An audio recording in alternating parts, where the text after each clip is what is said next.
It's not for everyone, but I will admit I enjoyed The Green Knight. Basically, King Arthur's nephew, Gawain, is the main focus of this tale.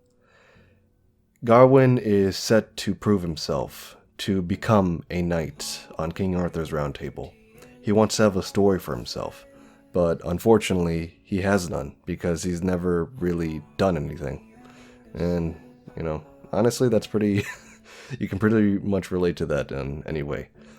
But I thought it was interesting just because of the fact that it was just so much fantasy and lore pulled from, I guess, just old tales of medieval times.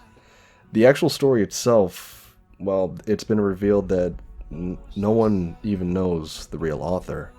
The only person that has any connection to it whatsoever is J.R.R. Tolkien. I hope I pronounced that right. Yeah, the guy who wrote and created the Lord of the Rings lore, the Hobbit, all that stuff. The one guy that wrote all of it, he translated the original book. David Lowery is the director and adept screenplay writer of this movie, and Gawain is played by Dev Patel. Now, the casting and everything is phenomenal. I loved it. I enjoyed it very much. The pacing, you gotta honestly just take it in, as it is an incredible slow burn. There's not much happening, which is understandable, but story-wise, it's just more of something that you have to, I guess, take in. And I mean, it's not going to be for everyone. If you're expecting to come in and expecting fast swordplay and just fast stuff going on ahead, I just drop that notion right now because it's not there. What I did find incredible was the cinematography, and I just have to give props to Andrew Dras Palermo. I pulled up his IMDb right now. I mean, it was I was absolutely just jaw dropped on the floor with how beautiful the movie looked and everything. David Lowery did an amazing job telling the story of Gawain because it's interesting. I'm not gonna go into it right now. I'll go into it in a later part of the video, but it's interesting just to see how much regret you can have. Like I said, I'll put spoilers later, but for now, it's just, I guess the best way to say this movie is how, like, basically just with a life of regret, living a life of regret. Can you do that? Can you live a lie? Can you live a life that's nothing but a lie? And I can honestly, I can not see or like even stand with it. It's not really relatable, but I can pretty much see why it was used as part of the movie. I actually enjoyed the slow burn, ironically enough, just because you take time to get to know the characters, get to know what's happening. The payoff is actually really good too, because you expect something to immediately happen, but when it doesn't, I know it gets disappointing.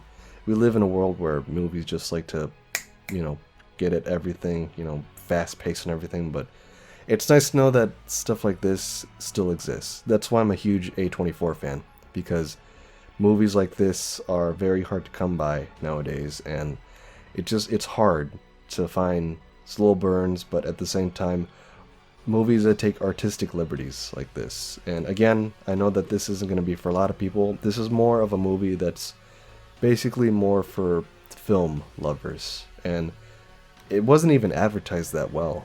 That's what sucks, even though it's a really good, it's not a bad film. I actually really enjoyed it. Everything from the audio. I will admit that the accents made it a little hard to hear, but honestly, it was done pretty well. Everything from the audio, visuals, cinematography, lighting, everything was done amazingly well.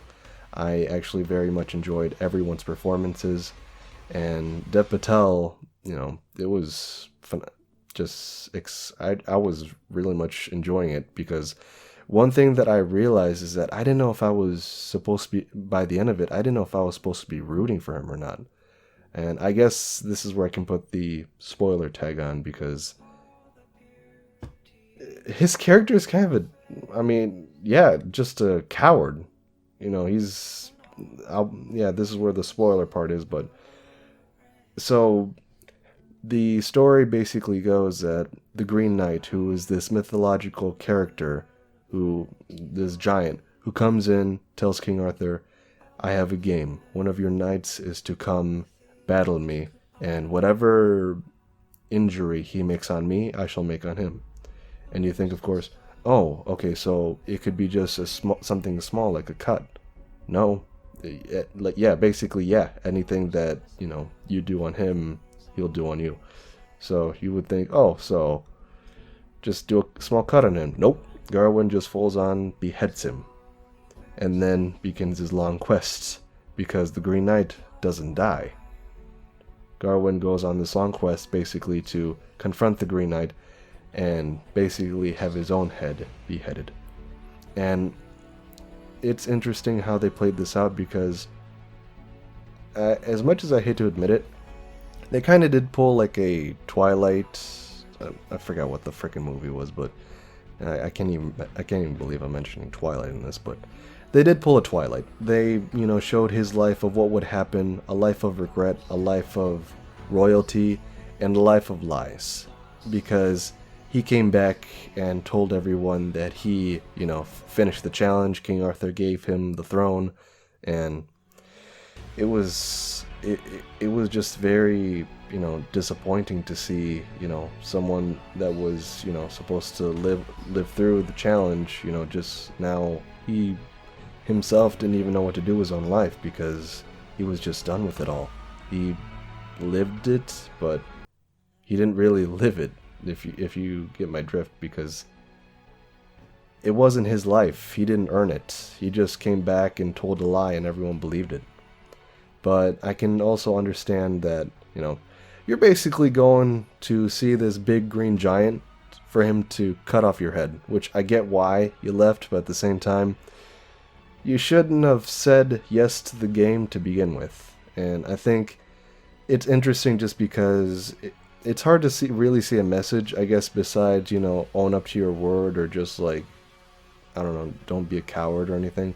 It's hard to really see a message behind this, but it's also interesting to see, like, the tales told from medieval times, because this is basically everything regarding King Arthur, from Merlin, his wife, Sir Lancelot, and everything else. It kind of comes into play here. There was, stuff about spirits and giants, and everything you could think of basically that could come from a medieval myth or legend comes into play in this movie, and it's really enjoyable. The only thing that I was a little, as much as I did enjoy the movie, I just thought the little fake away with his whole life being there, I thought it would have been better if that's, how it ended, instead of, coming back and I guess, just realizing I shouldn't, live this life of, regret or of lies. But I could take either one of the endings. It's fine. I prefer the ending where, he takes the robe out, because it would have been, I guess just a little better. But besides that, I really did enjoy this movie, and oh my god, I can't get over that voice, man. That voice, Ralph Ineson, his voice, who he plays the Green Knight. Jesus, I cannot get enough of that voice. I give the Green Knight a 4.5 out of 5. Thumbs up rating, and very much enjoyed it. Thank you for watching.